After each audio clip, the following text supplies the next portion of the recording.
Hello, Morongo Basin, and listeners around the world online at Z107.7fm.com. Here is the Z107.7 local news for Thursday, February 12th, 2026. A Morongo Valley man was arrested on suspicion of DUI and transporting controlled substances through Joshua Tree on Monday at around 10:30 a.m. California Highway Patrol officers conducted a traffic stop on a vehicle near the intersection of Border Avenue and Starlight Street in Joshua Tree. County records show that Daniel Tomlinson, a 48-year-old resident of Morongo Valley, was found to be under the influence of a drug and in possession of a large quantity of additional controlled substances. Tomlinson was taken into custody.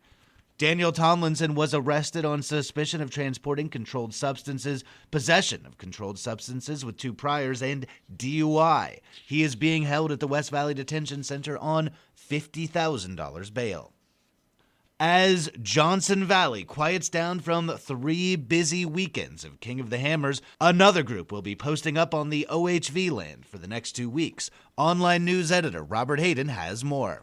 The Johnson Valley shared use area will be closed beginning today and lasting until Thursday, February 26th for Marine Corps training. According to an email from the Marine Corps Air Ground Combat Center, the previously announced temporary closure is being held to facilitate critical service level Marine Corps training and to maintain combat readiness and capabilities vital to national security.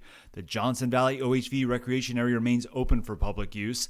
The area known as Johnson Valley is just shy of 100,000 acres of Bureau of Land Management or BLM maintained land, and approximately half of that is set aside for a shared use area with the adjacent Marine Corps base. They hold at least 2 training sessions a year, which limits public access to that area. The King of the Hammers off-road race series just concluded on Saturday, making this time of the year some of the busiest for the public lands. A map detailing the shared use area and the combat center boundaries, along with the planned August closure dates, can be found at our website, Z107.7fm.com. Reporting for Z107.7 News, I'm Robert Hayden. The Split Rock Avenue Bridge construction project has begun, resulting in the closure of Split Rock Avenue from Buena Vista Drive to Bagley Avenue. This closure will remain in effect until the project is completed. The City of 29 Palms did not provide a timeline for reopening. Detour signs are in place in this area for commuters that normally travel the road. The City of 29 Palms apologized for any inconvenience this may cause residents. The annual Love Your Park food and drink tour kicks off today, just in time for Valentine's Day weekend. The annual event serves as a fundraising collaboration between the Joshua Tree National Park Association and local restaurants. Participating restaurants donate a portion of proceeds from special Love Your Park menu items to the JTNPA, which supports projects and programming inside Joshua Tree National Park. This year, participating restaurants include Casuelas Cafe, Frontier Cafe, Ground Squirrel, La Copine, Mas o Menos, Pappy and Harriet's, Rocky's Pizza, Roadrunner Grab and Go, Spaghetti Western, The Copper Room, The Tiny Pony Tavern, 29 Palms Beer Company, and 29 Palms Inn. The event kicks off today and runs through Sunday. For more information, visit a link in this story at Z107.7fm.com. What's the difference between the shape of a donut and the shape of a coffee mug? Nothing, if you ask a topologist. This Valentine's Day, the High Desert Nature Museum is inviting curious kids to fall in love with the strange and surprising world of topology, a branch of mathematics, sometimes called rubber sheet geometry, that examines idealized shapes that are endlessly stretchable and squishable.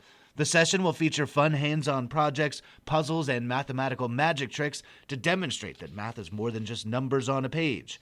The workshop is this Saturday from 10 a.m. to noon and costs $15 per participant. They ask that you register ahead of time at highdesertnaturemuseum.org.